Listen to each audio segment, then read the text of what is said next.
brand new movie review, and for today's movie review, I'm here to talk to you guys about the 2002 superhero film based on the Marvel Comics character of the same name. And this is the very first movie we've ever had of this character, and it's became one of the most beloved superhero characters of all time, and it is one of my favorite superheroes of all time, my absolute number one. And as you guys can tell, I'm here to talk to you guys about, of course, Spider-Man. Now, Spider-Man from 2002, this was directed by Sam Raimi, director of the Evil Dead trilogy, and stars Tobey Maguire as Peter Parker, who he's an outside character. He's a teenager, and he's a nerdy genius, and he's not popular in school. He gets bullied, and he doesn't have much friends except for one, which is his best friend named Harry Osborn, played by James Franco, who's the son of this famous scientist named Norman Osborn, and he has made his own company. He runs his own company known as Oscorp, and Norman's played by Willem Dafoe. And what happens is Peter and his friend Harry and the rest of his class, they go to this field trip where they learn about every different species of spiders. And also Peter, he's in love with this girl named Mary Jane Watson, played by Kirsten Dunst, who lives next door to him, where Peter lives with his aunt and uncle, Aunt May and Uncle Ben, played by Rosemary and Cliff Robertson, R.I.P. And pretty much Peter's been falling in love with this girl ever since. And what happens is during the field trip, he gets bit by a radioactive spider. Then at first he gets sick, but then the next morning he feels completely different. Like, he doesn't need to wear his glasses anymore. He can perfectly see well. And then he also starts to experience he has amazing superpowers. Like, he has sense of spider. He has spider sense. He can climb the walls and jump from rooftops to rooftops. And of course, the most important one of them all is to shoot webs and can swing on webs. And he decides to use these powers for good after he faced the devastating tragedy involving his uncle. And he wants to use these powers to fight crime, and then he becomes the superhero known as Spider-Man, where he saves people every day in New York. And then later on, for Norman Osborn, he finds out that he's fired from his company that he created known as Oscorp, and then he suddenly goes insane, and then he becomes this villain that starts to terrorize New York City, and he's known as the Green Goblin, where he has this green suit and he flies on this glider that he originally created, but he uses them for evil, and he causes mayhem and terror in New York. And it's basically up to Peter as Spider-Man to basically save the day and hopefully try to save the day and stop the Green Goblin from terrorizing New York. So that's pretty much the story of Spider-Man. So for my experience for this character of Spider-Man, I was introduced to this film right around the time when the first film came out back in 2002. Obviously, I did not see this in the cinemas because I was only a baby when this came out. But I remember getting the DVD of this movie when I was quite young, and this was the very first superhero movie I was introduced to. And since then, I started seeing other superhero films from the 2000s. Like I saw Ang Lee's Hulk, two Tim Story's Fantastic Four movies. I saw a few of the X-Men movies. I saw Christopher Nolan's Batman movies, and as well as the ones from the past as well when my parents were born, like the original Christopher Reeve Superman movies and all that. So, and since then, I even upgraded the film to Blu-ray when I got the Blu-ray trilogy of the Spider-Man movies of my birthday. When I also got the Amazing Spider-Man movies on Blu-ray too, and I have since watched this film in recent years over on Blu-ray, and for watching it on Blu-ray, it has a really good transition to it. And ever since rewatching it in recent years, my opinion still holds up this movie because, in my opinion, I do think Spider-Man from 2002 is really a great superhero movie. It's easily one of the best. It's easily a great superhero film to watch, and it is one of my childhood superhero films. I absolutely adore watching as a kid, and I still love it to this day, despite it is a bit cheesy from rewatching it, but it still holds up pretty well, especially for some of the effects. Well, we'll talk about the effects later on, but let's just get into my main actual positives of what I really liked in Spider-Man. Tobey Maguire, who plays, of course, Spider-Man and Peter Parker, he absolutely shines in this movie, and he just captured the essence of the character from the comic books as well as from the 90s television series and very other incarnations of the show we've had of Spider-Man before we ever had a live-action treatment of Spider-Man for a movie. And Tobey Maguire still is one of my childhood actors, and I don't see him anymore. We don't see him that much anymore. But for here as Spider-Man, of course, he's amazing as Spider-Man. He still is one of my favorite He is one of my favorite Spider-Mans I've ever seen. And for him as Peter Parker, he just captured so well, being at first being sort of like a nerdy kid, and then of course he changes after he gets bit by a spider, when then he becomes a superhero. Um, and I just love how Tobey Maguire managed to pull off really well, and he absolutely shines in this movie. And other performances, you got Kirsten Dunst as Mary Jane Watson. She also captured her character really well, like in the comics and the show. She was really good in this film, and she's very pretty in this movie as well.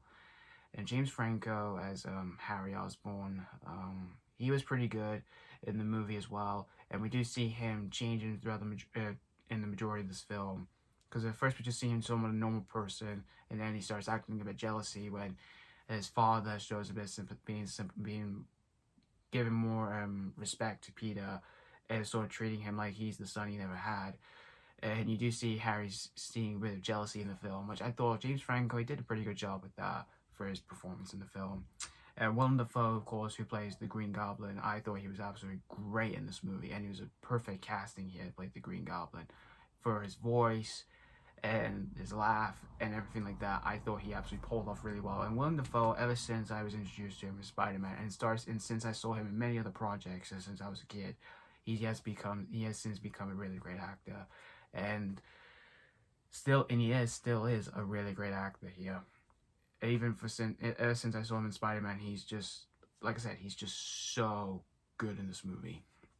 And as well, for like, you've got Rosemary Harris as Aunt May. She was great in the movie, and she is really good with her lines of dialogue on showing much support and really inspiring words to Peter after Peter faced a devastating tragedy with his uncle.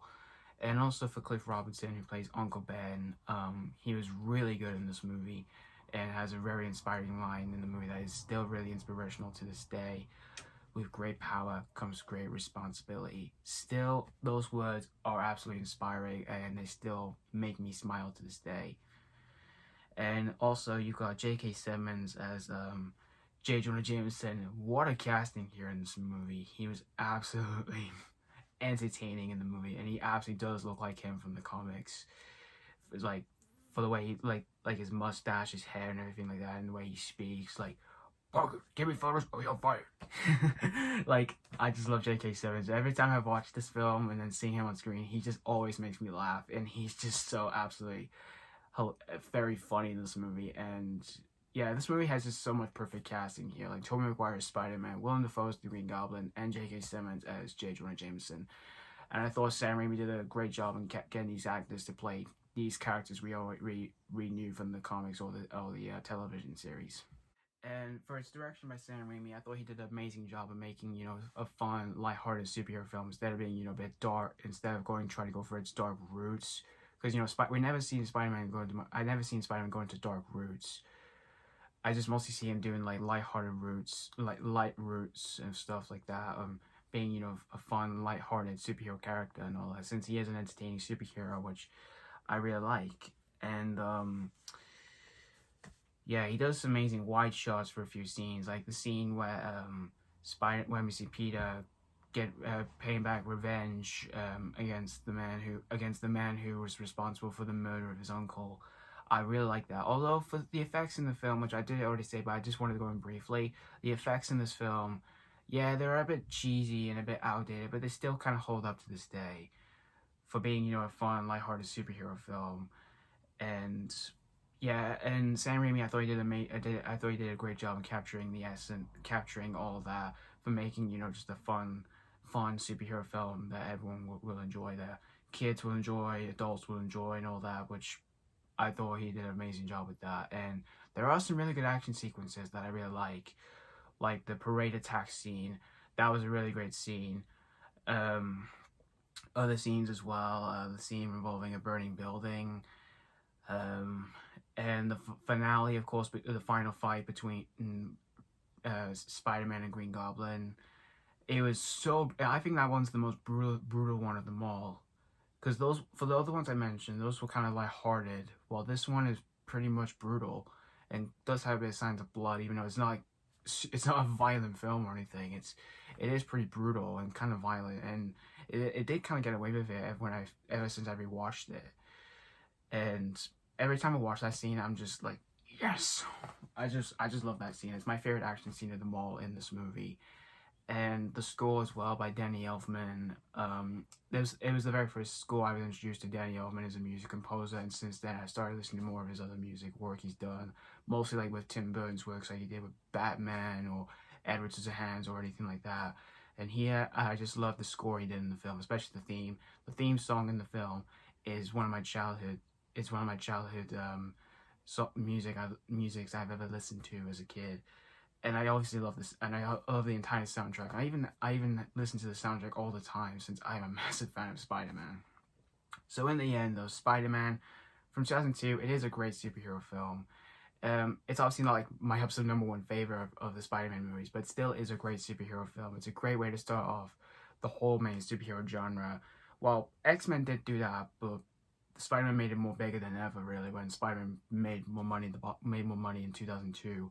And became, the highest grossing film of that year, along with other highest grossing films we've had in that year, like Lord of the Rings, Two Towers, and Harry Potter and the Chamber of Secrets, and other surprising hits we've had that year. But still, though, Spider-Man is a great superhero film, and it's definitely one of the greatest superhero films to basically make the superhero genre more bigger than ever. After we had like the X-Men film from 2000, and since then the superhero genre has just gone bigger and bigger ever since. For diehard fans out there, for either Marvel or DC. But if you're a massive fan of this character and you've never seen this movie, obviously 100%, this is obviously a huge recommendation here from me. If you're a fan of this character, if you're a fan of the cast, like Tobey, Maguire, Willem Dafoe, or anyone at all, or the director Sam Raimi, you're gonna absolutely enjoy this movie. So I'm gonna give Spider-Man 2002 4 out of 5 stars. It's a really great rating for one of my favorite childhood superhero movies of all time, and it still holds up to my heart. And yeah, that's pretty much all I have to say. But thank you guys so much for watching for my review on Spider-Man. Let me know what you think of Spider-Man if you have seen this already. Do you absolutely adore this movie, or were you not really a fan of this one? And stay tuned for more upcoming Spider-Man reviews I'm planning to do. The next one I'm planning to do is Spider-Man 2. I can't wait to review that one. I'm so excited to review that one, as well as review every single other Spider-Man film since I'm a fan of Spider-Man. Yeah, again, just thank you so much for watching. And again, stay tuned for more reviews. And as always, this has been Foggins Media Corner signing off.